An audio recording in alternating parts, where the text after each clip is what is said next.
Good morning, fellow Ghanaians. So today, Justice Baffoe-Bonnie, the President's nominee for Chief Justice, will appear before the Appointment Committee of Parliament. His vetting should be one of those moments that will shape the future of Ghana's justice system. Justice Baffoe-Bonnie is currently the longest-serving justice of the Supreme Court, having been appointed to that August bench in 2008. With nearly 2 decades of experience at the Apex Court and a long career that spans several levels of the judiciary, he understands better than most the weight of the public frustration with the justice system. That is why his vetting is not just about his qualifications, which you know are well established, but about the kind of legacy he intends to leave behind. Ghanaians are tired.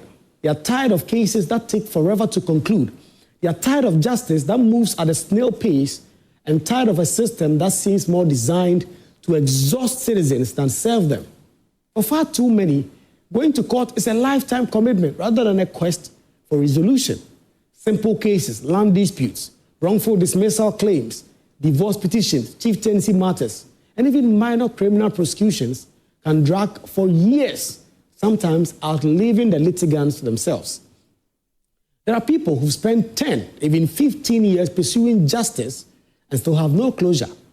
What kind of system punishes citizens for seeking redress? This must change, and it is why the new Chief Justice, if he is confirmed, must take this as a personal mission. Ghana's judiciary is crying for reform. The first order of business we suggest must be to impose timelines on trials and judgments. A case that can be heard in a week or two should not take a year. Judges must be assessed not just by their knowledge of the law, but also by how efficiently they manage their dockets. Court registries must also be made to account for delays that are caused by bureaucratic bottlenecks. The time has come for results-driven judiciary, not one that is trapped in its own outdated procedures. Equally urgent is the full automation of our court system. For years, the e-justice system has been touted as a game changer, but its impact remains limited to a few high courts in Accra. In most courts across the country, proceedings are still conducted in painfully archaic fashion. Judges have to write notes by hand, sometimes struggling to keep up with what is being said, while court clerks and stenographers are typing what they can hear, as lawyers and witnesses are forced to tone down and speak at a dictation pace. It is an inefficient, error-prone, and outdated system that has no place in a modern-day system. There is now technology capable of real-time audio transcription, where every word spoken in court is automatically converted into text and stored digitally. This will ensure accuracy, it will save time, and preserve records safely. It is also going to help in appeals, where missing dockets and incomplete notes often delay cases for so many years.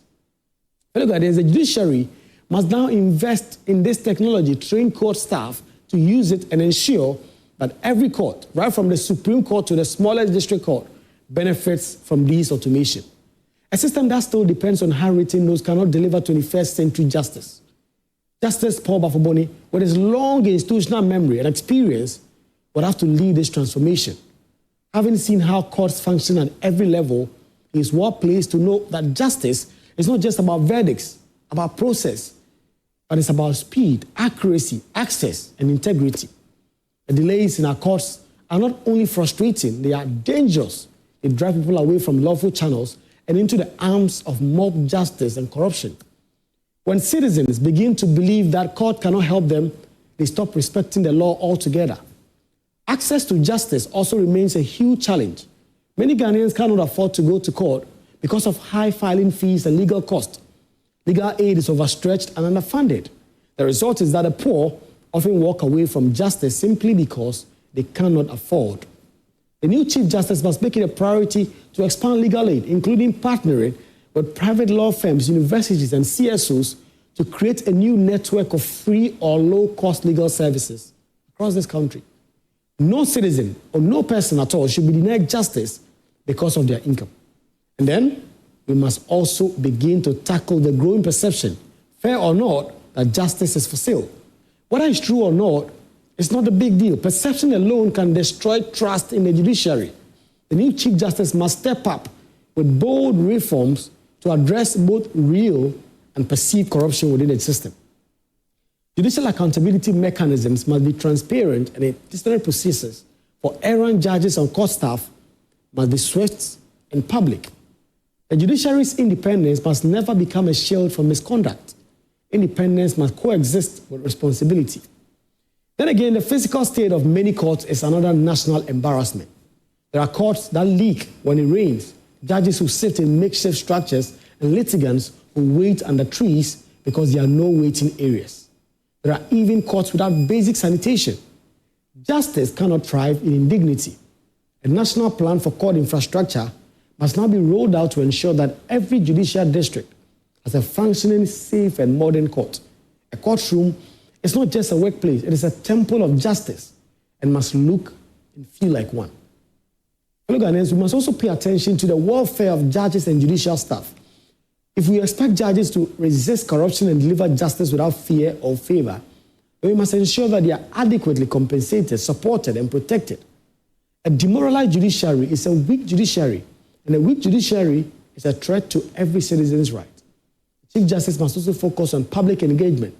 Too often, the judiciary is silent, aloof, and unresponsive to the public that it serves.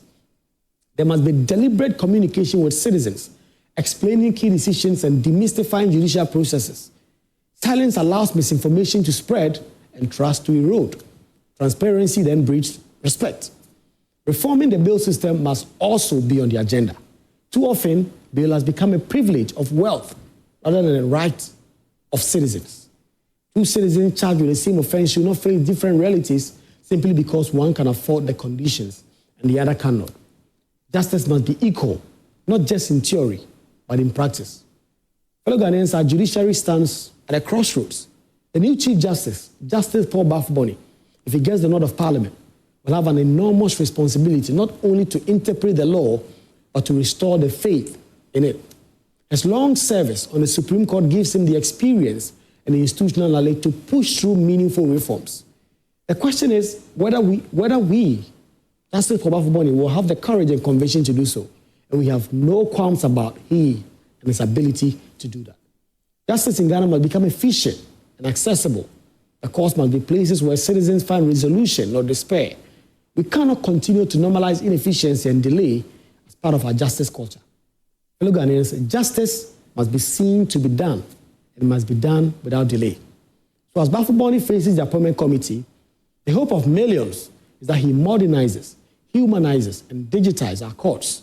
May he make justice something we can once again believe in, and not something we can simply wait in vain. Good morning, fellow Ghanaians.